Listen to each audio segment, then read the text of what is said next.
most entitled thing a family member has demanded from you? After 7 months of failed attempts, my husband Kyle and I announced that we were finally pregnant.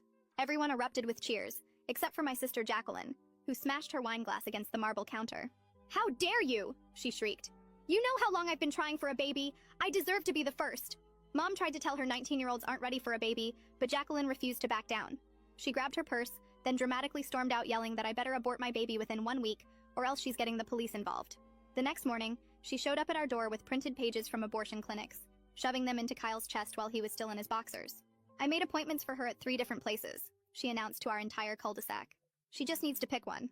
When Kyle tore up the papers, she called the whole family demanding an emergency intervention. That Sunday, 23 relatives crammed into Mom's living room, while Jacqueline stood at the fireplace like she was delivering a TED Talk on why I was destroying her life by having a baby first. She actually had a PowerPoint. Our Uncle Jeffrey, who's a lawyer, finally told her there's no legal precedent for forcing someone to abort because you want to be pregnant first. She pointed at me with tears streaming down her face and said if I didn't terminate by Monday, she'd never speak to any of us again.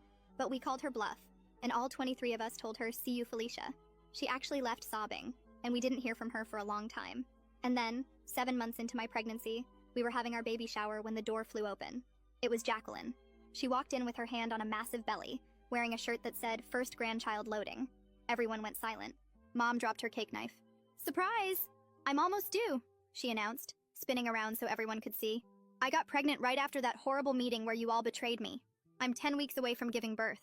Nobody was impressed, and when I decided to screw with her and mentioned my due date that was 8 weeks away, her face turned deep red with anger. She grabbed my arm and whispered the dates didn't matter because she'd make sure hers came first, then left before anyone could respond. My mom called me that Tuesday bawling her eyes out.